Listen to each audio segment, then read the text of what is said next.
There we go. Thank you. Okay, guys. So one of your sort of secondary but still really significant roles out there on the trail is that of the interpretive, like the nature interpreter. And so I'd like to just take a moment to go over some of the key principles and techniques of interpretation. After this, Jeff is going to be talking about wildlife, and next week you'll be getting some information on trail flora. And the idea is that you'll be able to take that information and apply these principles and techniques to it so that you can really enhance the experience of trail users out there. So here's a nice little quote: "Make these outings permanent, purposeful, growth compelling experiences." And I think, a lot of people, what really appeals to them about this position, I think, is that they get to be out there hiking and being in nature, but there is this sort of human element to it too. It's kind of funny, yesterday I got a call from somebody who was interested in the trail patrol program, and I mentioned that interpretation was a part of it, and they said, never mind, because I don't want to have to interact with people at all. And so, in that case, like, this really isn't for them, because you're out there on the trail, and the whole idea is that you're enhancing the experience for the people out there. So please do. So let's look at these principles. The first one is relate the information to the audience. So no matter who you're talking to, you need to do some assessment to find out just how involved their knowledge is, and then try to speak to their level, tailor it to the context of them. What about them looks like this information will interest them? If you talk about something to somebody who has no interest in the topic, they're just going to glaze over. So try to make it relevant to their lives in some way.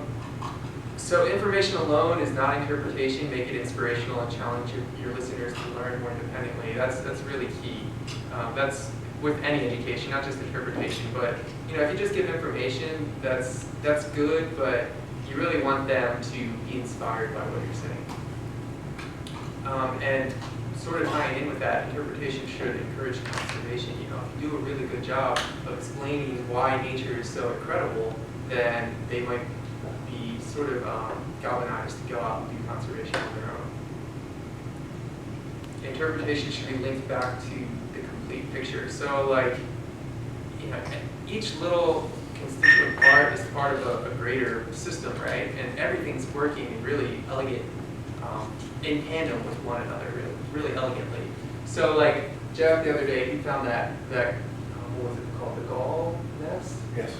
So he gave some really good information, and then if you could take it a step further and talk about how other parts, other animals or plants interact with this thing, you create this whole system, and then everything in that system becomes important, so that they don't just care about the really charismatic deer or the bobcat, but they care about every little piece, even if it's not necessarily exciting. I didn't know he was going to say that, but whenever I point out a wasp gall, and someone told me about this, and now I use it, and I didn't share it with you because I didn't think that you would be interested, but the enzymes, the larvae that are in that wasp gall, they have a dye-like quality.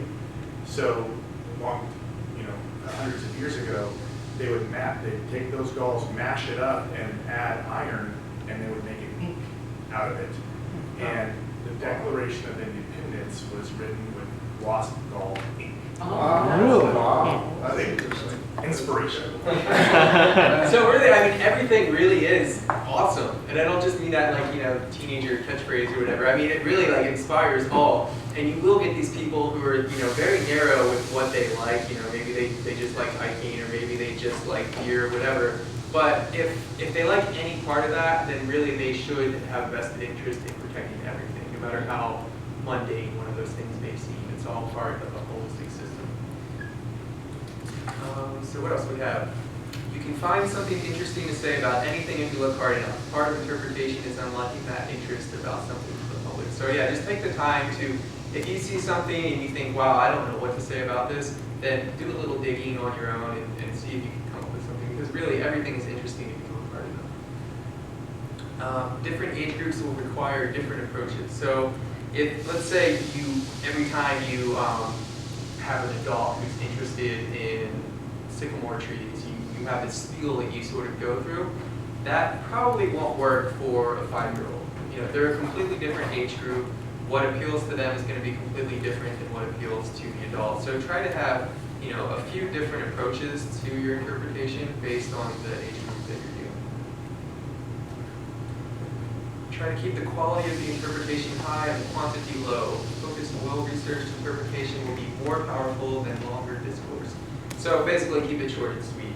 You don't want to go into a long lecture on anything. Just have a few facts, make it relevant to their lives, and then move on. And if they have more questions, then by all means answer them.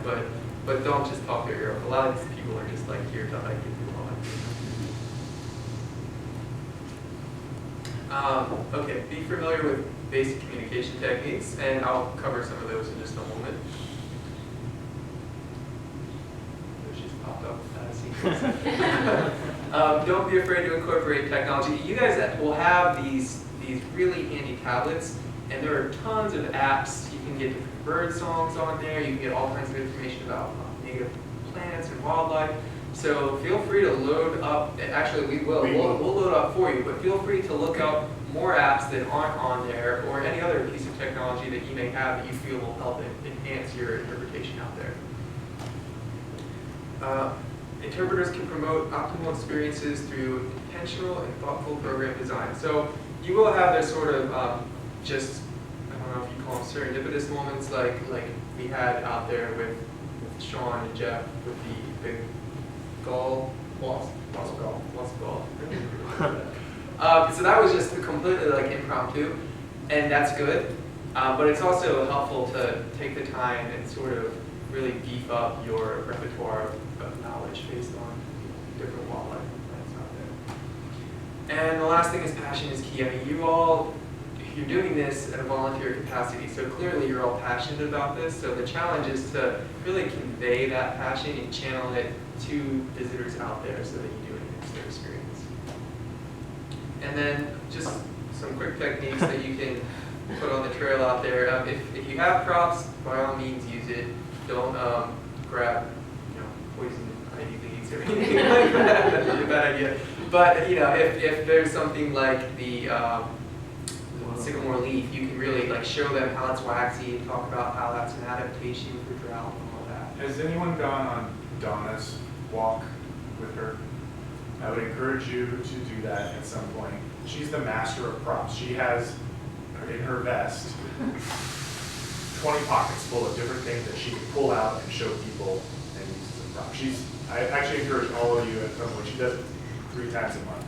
Go on her hike one day. It really helps make it tangible, literally tangible for people, and then it resonates more with them.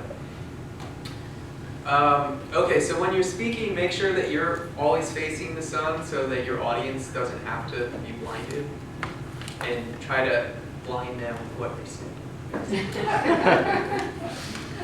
Make sure you project your voice, especially if it's just one-on-one, it's not so necessary, but a lot of times you might have a group of people who get around you. You want to make sure that everybody can hear you.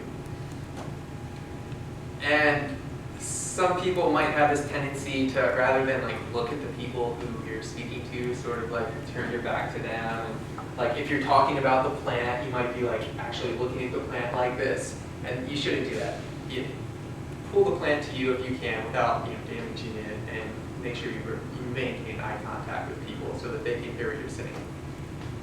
And if somebody asks a question and there is a group, make sure that you repeat that question. So in this example, this kid is saying, what's an owl pellet? So you would want to say, the question was, what's an owl pellet? An owl pellet is blah, blah, blah. Just so that everybody can not miss a step. And the most important thing is don't ever just make up answers. It's really a problem in our culture these days where people just want to give an answer no matter what their knowledge base is. So just, if you don't know, just say, you know what, I don't know. But a nice little tip you can do is say, but, for your homework, you can look that up and find out for me. Or you're going to have the tablet so you can answer about that question. Yeah, that's really good. But don't get too bent on it and make them stand by for 20 minutes while you're digging for the information and can't find it. Like, you know, if you can't produce the answer really quickly, just say, you know, I don't know, but I really encourage you to find out. And if you do find out, come back and let me know. And then actually know you should go and find out too for the next time. And then these are just some recommended interpretation books. Some of the rangers at the Mission Trails recommended these. And one of these I found like the first chapter, and it's which one is it called? The 15 guiding principles. Some of the principles are like a little highfalutin, I thought, and not really relevant, so I didn't incorporate all of them, but still it's a good book. So I can get you the 15 principles. They're not really expanded upon, but the basics are there, and that's just like a PDF I can send you for free. And we can get the book and put it in the library at the IC. So do you have any questions about interpretation? I was just going to say one good thing is if you don't always double check by rephrasing what the person might be asking. So you really, sometimes you're not sure of what the question really is. And so for checking for understanding. Yeah. Be a good listener, yeah. Yeah. You want to make sure you understand it before you repeat it to everybody. Yeah, that's true. One of the things I said in the beginning was that this is sort of secondary, but it's still very significant, and really that's super, super true. Because you're going to be out there maintaining the trails and doing things like that, and that's really important because these trails get used by hundreds of people every day. But if you do a really good job of instilling like notions of conservation to trail users, this will help inspire future generations, and then it'll be much easier to be stewards of our land if we drive these points home successfully. So that's all I have to say about this. And now Jeff will talk about wildlife. And again, as he's talking about wildlife, try to think about these principles and these techniques so you can apply it out there. Okay. So I had a lot of fun putting these slides together. I learned a lot, and I was remembered of several things that I had forgotten that I will now use out in the park. So what I did, I tried to, like, I think 9 times out of 10, if you get a question on flora or fauna in the park, it's going to be on flora, just because you don't usually see the animals out there. And if you do get an animal question, it's going to be a bird, and that's probably going to be a bird of prey, and it's probably going to be a red-tailed hawk. So that's in here. So like I said, I just tried to get ones that either had interesting facts that you might be able to remember and throw out there, or the most common animals that you're going to get questions about. And I especially included any of if there's safety concerns, like rattlesnakes, stuff like that. And always the fun facts. So who here thinks they know what probably the most commonly cited animal is in the park? Besides the bird, maybe. Coyote. There you go. They're everywhere. And you can see their sign everywhere, and that's always fun. Another go on Mike's hike, his tracking hike. You'll learn a lot, and you will look at the trail completely different after that. They are natives to North America. They are ancestors of the gray wolf, but they are their own species. They live up to 15 years, which I thought was interesting. Kind of tells you why they're different, why they are their own species. Pack structure. Their Latin, their scientific name means barking dog, because they are very vocal. 40 miles an hour in a sprint. That's pretty impressive. And 12 feet high. They could jump on your roof if they wanted to. So, and I wanted to point out that the photo on the top right, that was submitted in the photo contest this year. Oh, Those are Really? wow. 3 pups. Hmm. Can you blow seen it them up? around too? No. Oh, look at that. Was that one of the pups? That's a Google picture. Oh, okay. Sorry. I thought it was cute. That was the one. Yeah, Yeah. that one. Yeah. Great at adapting to their environment. You see them, and I'm sure everyone's probably seen one trotting down the sidewalk in your neighborhood. They are mostly nocturnal, but like I said, they adapt, and you will see them in the daytime if they need to. They have up to a 12-mile radius from their den as their territory. And endangered people. From 1976 to 2006, there were 160 documented attacks in the United States. And they're usually just a bite and run. It's not serious damage. They're not going to, I mean, unless there's a rabid pack of them, or a very small child, are they going to do some serious damage? If you are confronted by them, maintain eye contact, throw sticks, throw anything you can at them, look big, yell at them, try to intimidate them. They don't want anything to do with you, that they should run.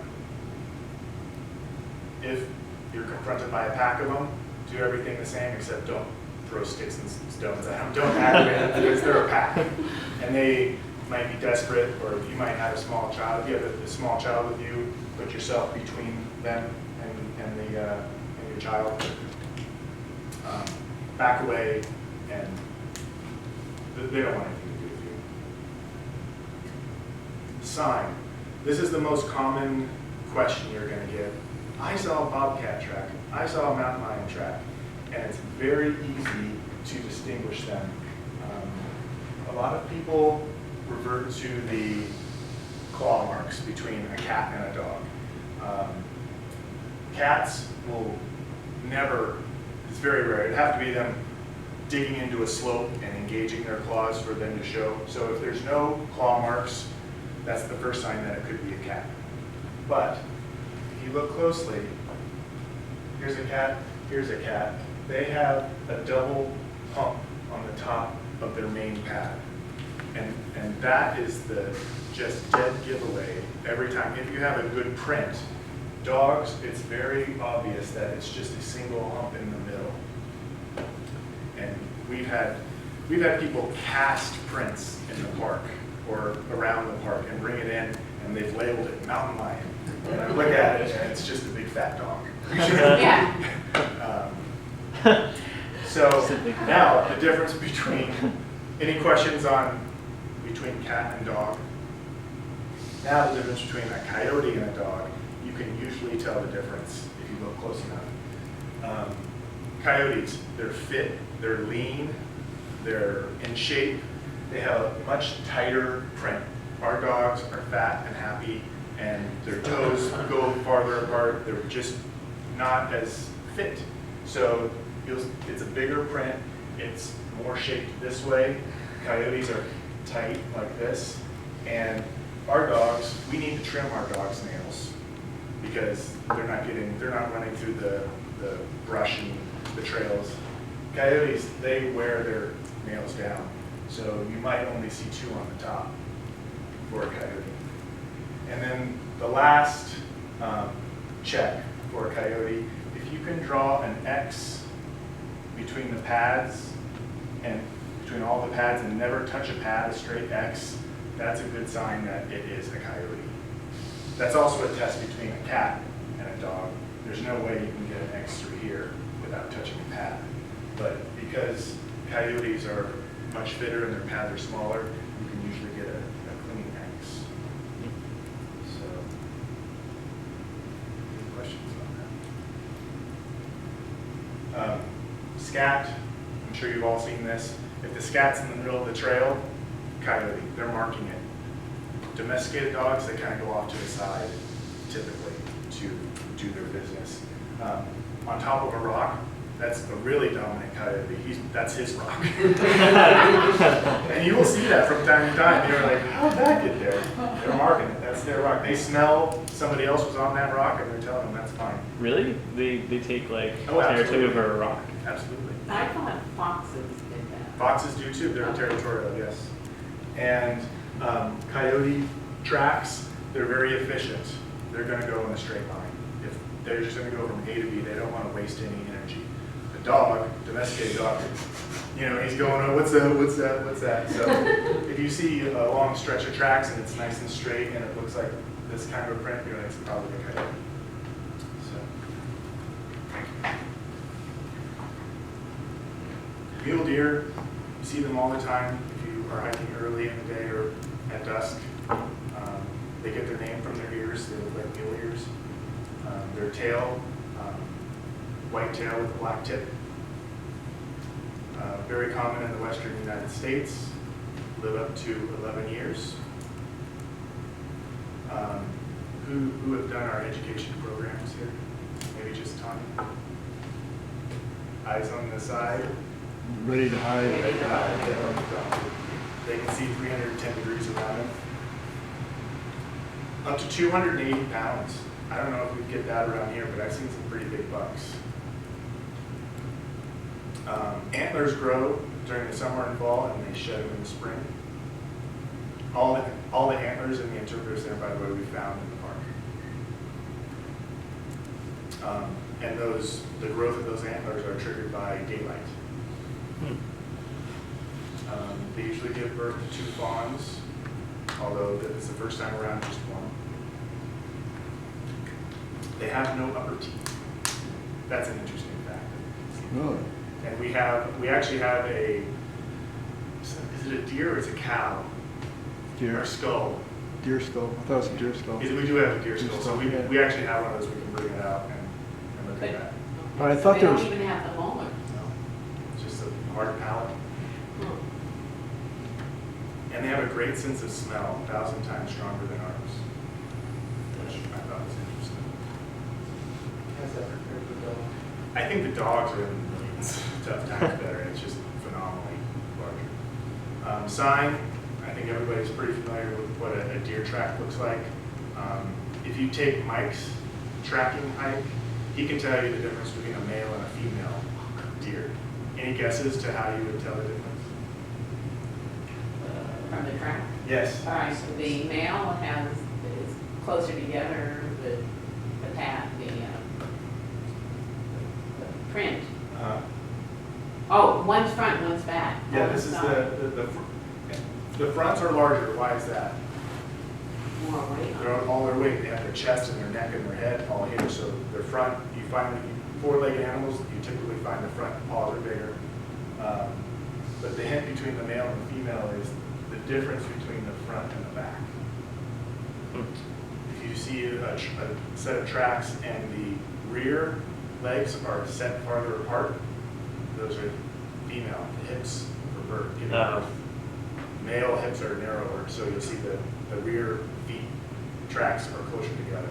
You can actually tell. Do they track the front? Like you have to know the front. Yeah, in Yeah, comparison to the front, the rears would be wider. Wider. on a front. Right. Yeah. Gotcha. Right. And a deer bedding, don't see those very often, but I have seen a few in the park. I was definitely off trail. And antlers, of course. That's good. No one jumps. Nico, I'm supposed to jump. Probably the most common rattlesnake in the park. There are 2 that we have.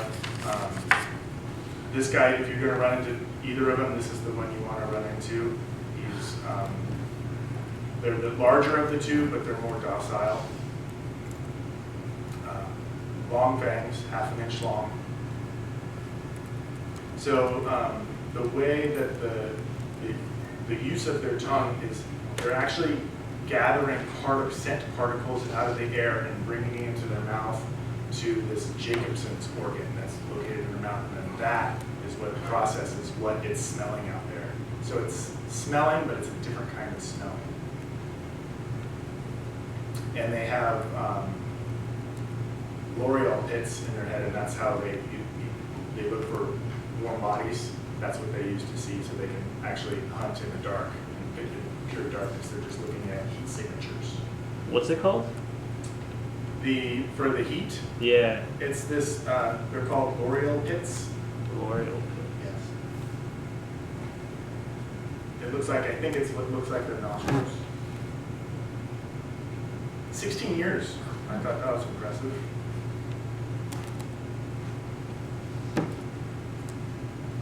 Telltale, I mean, red diamondbacks, they're beautiful red color, but the telltale is their black and white stripes below the rattle.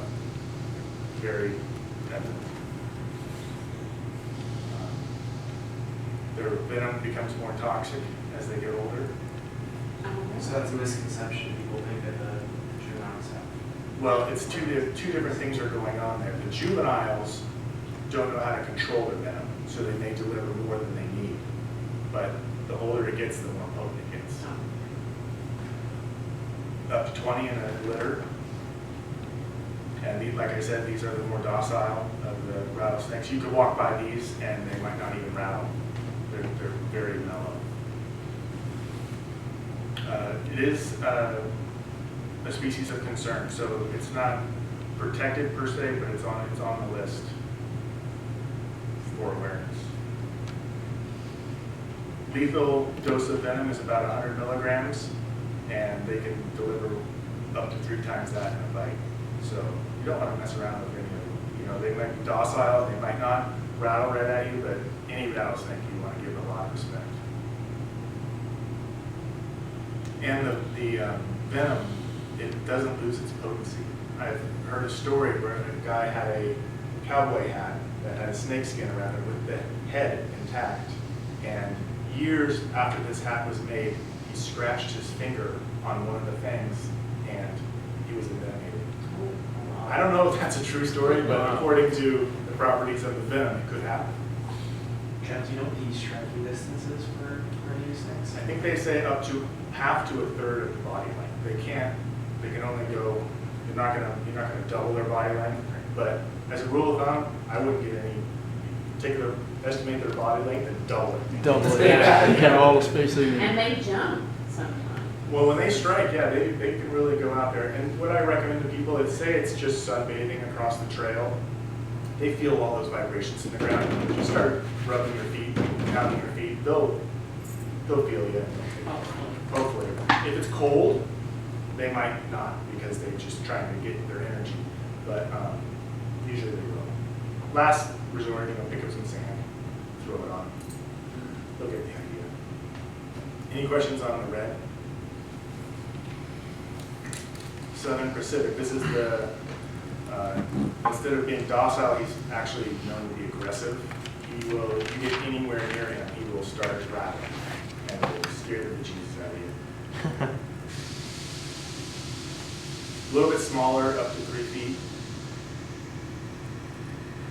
In general, this is for all rattlesnakes. They're mostly inactive. They're usually just out there when they're looking for food.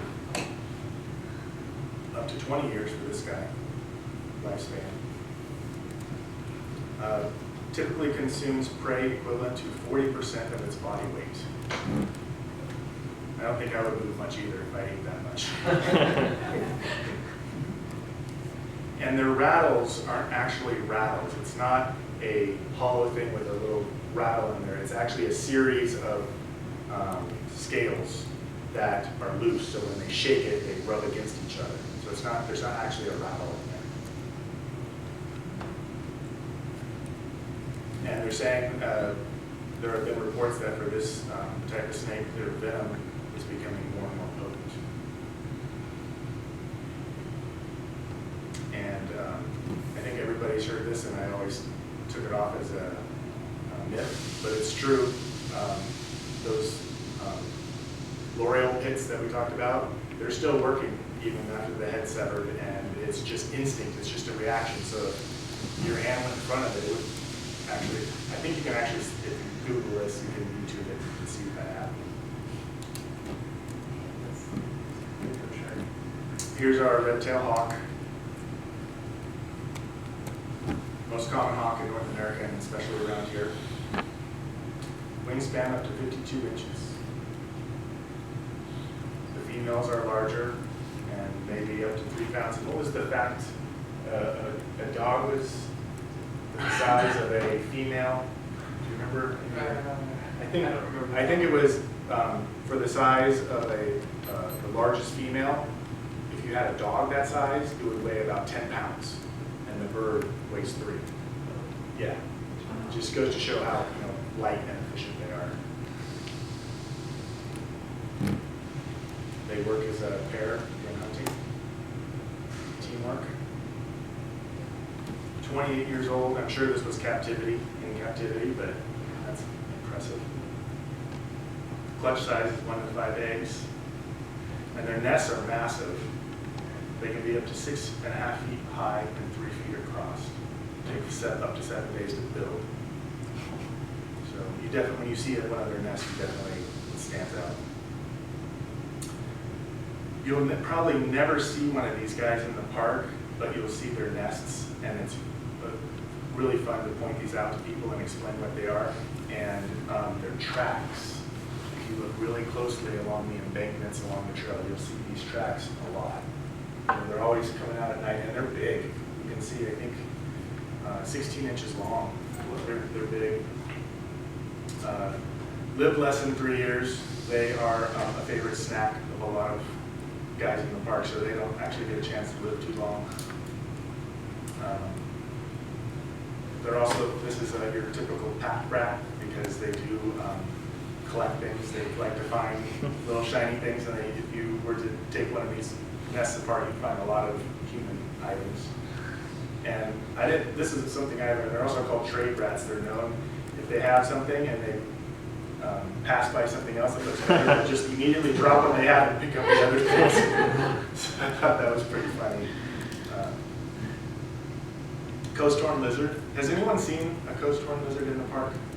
It's rare, but you typically, you have to almost step on it, and then you have to scare it, and then it'll move, and you'll see it, because they are just masters of camouflage.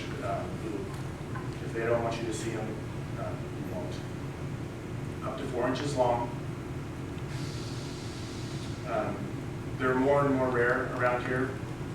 Urbanization, people like to collect them as pets, and also their main food source is being displaced by a non-native ant, Argentine ants. Their diet mostly consists of harvester ants, which are the native ants, and those are being displaced. Here's a good one. They can shoot blood from their eyes as a defense. That's a good one to use on the trail.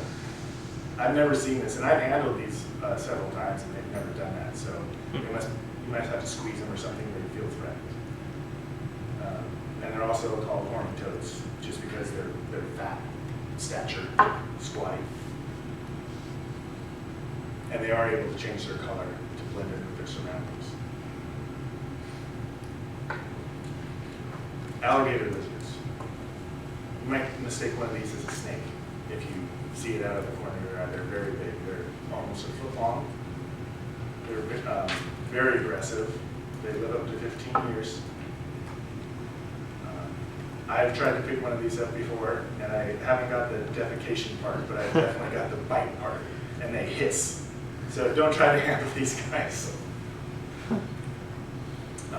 Very long tails. And this is another thing I learned, they're very good swimmers. They swim like an alligator in a serpentine pattern. They don't do the doggy paddle style. Eat animals as big as they are, and they're known to be cannibals. So, kind of ruthless. And they can actually be out when fairly cold temperatures. This was a standout for this reptile. Usually this cold, they're burrowed down and hibernating, but they can actually come out when it's pretty cold. And when they shed, they crawl out of their skin like a snake. And you can, have you found a Not yet. yeah, it's pretty cool when you see them.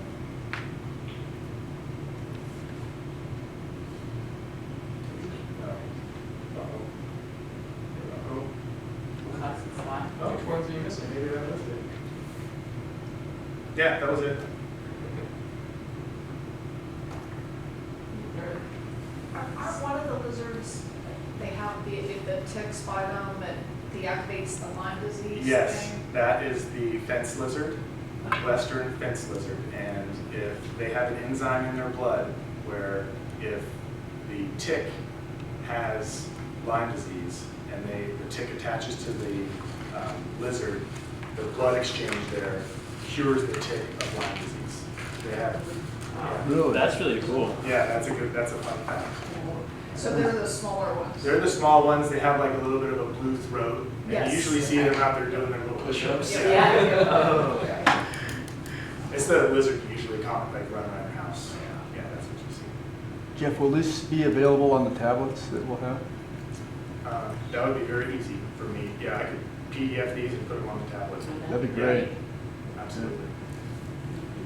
And I encourage you, it's fun. You just start picking animals, and I spent way too much time putting these together. But it's fun. You just keep digging for new information. But having just remembering 2 facts from every animal, you'll be able to use that on the trail.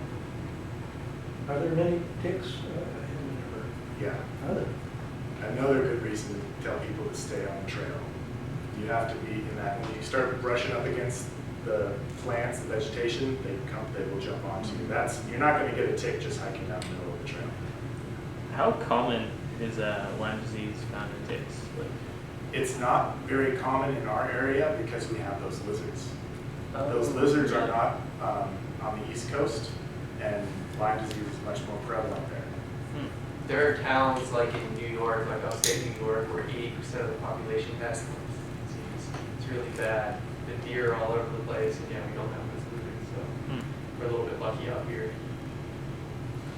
So I was wondering, when dogs get bit by rattlesnakes, if they come across somebody who's panicking because that happened, what should they do? Yeah, good question. All the rangers carry a photocopy of the closest emergency vet office, the closest vet office and the closest 24-hour vet office, and we'll make sure that's in your vest, in your supplies, because that does happen from time to time. And that's all you can do. That's all you can do is get them to a vet as soon as possible. How often Will you guys that come pick happens? them up? A couple times a year. Yeah, typically it'll be someone on the trail saw it happen and they'll report it. It's not as common that we actually physically witness it, but I've helped carry a dog down before. It wasn't from a rattlesnake bite, it was from heat stroke. But yeah, it happens.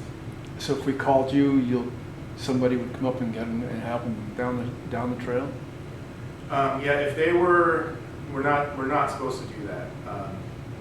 And I wouldn't, yeah, we've been specifically directed by our board that the only time we're to put a park patron in our truck if it's a life or limb situation. And unfortunately that doesn't apply to dogs. So we'd have to just direct them down the trail. And you can help them as much as you can, but we wouldn't be able to help you with that, unfortunately. Any other questions? I think that's about it for today. Good. All right. So when will we, after the next meeting, that's when we'll start signing up for time slots and Yeah, so right now the uniforms are being ordered. There might be a little bit of a lag. They said that they'll be ready by the 1st of November, but as long as we've completed all of this, we're still have to make the test. Okay. And also the other thing is, if it's very hot weather, now we're getting into colder, but it's very hot and there are the long sleeves that you're ordering for us. If we wear one of our regular shirts instead of if those are too hot for us, Yeah. is that going to be okay? We chose the long sleeves because we knew we were going into the winter. So Okay. we'll address that as we go. All right, Yeah. great. For like myself, my first aid CPR is expired, so I need to renew. Yeah, I have some classes right here. So Chris is coming from San Diego, or where are you located? Or Escondido, sorry. San Marcos. San Marcos, okay. So for Chris, for you, for Escondido, we have,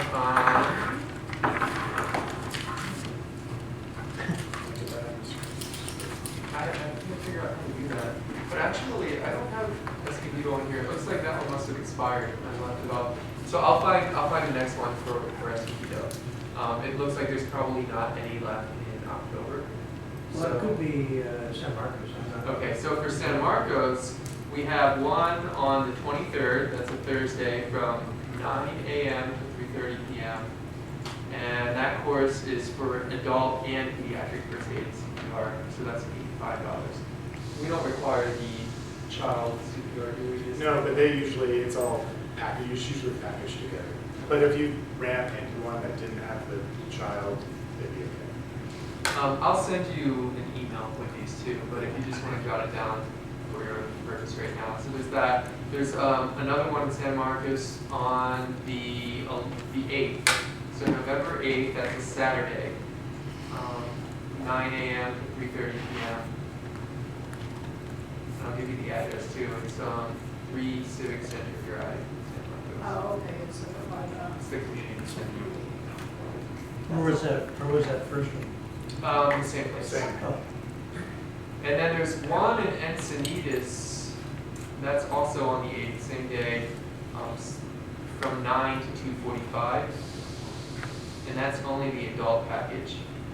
So it's a little cheaper, it's only $7. Is anybody going to Encinitas? Okay.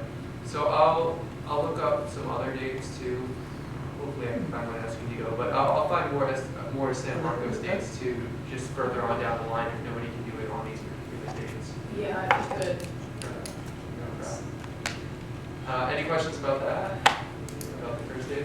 So as soon as you get that, you'll be good to go. We are still trying to get that grant for uniforms, so we haven't actually bought them yet. We got the patches though. I actually did order the shirts. Okay. Yeah, just because they had to order them and then they had to set up the screening, so that needed a little more lead time. I pulled the trigger.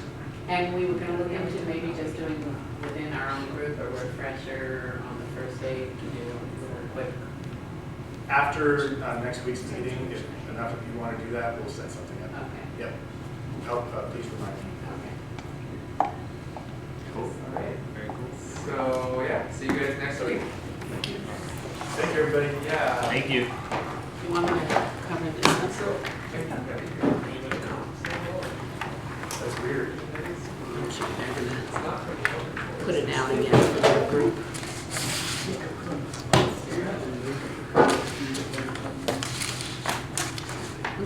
No, only that one of the shirts that Elfin I'm Forest. excited about it. Well, this is not really a meeting, it's a gathering. See next weekend. I don't really want to So I go don't know if there's as any well. way that you can I get out of this meeting I don't and know. run there, but I'd be late. I know, I just signed up for another session. I decided to see if it's, I'd have to drive Can that way. you It's not send me worth that it. information? Yeah. Just, Take that request. I don't have to be there. Thank you. Okay. Bye, everybody. See what I can find out. Yeah, feel free if you can just bring it up and see if they'd be willing to help us out. Okay. That'd be great. All right. And we are Escondido.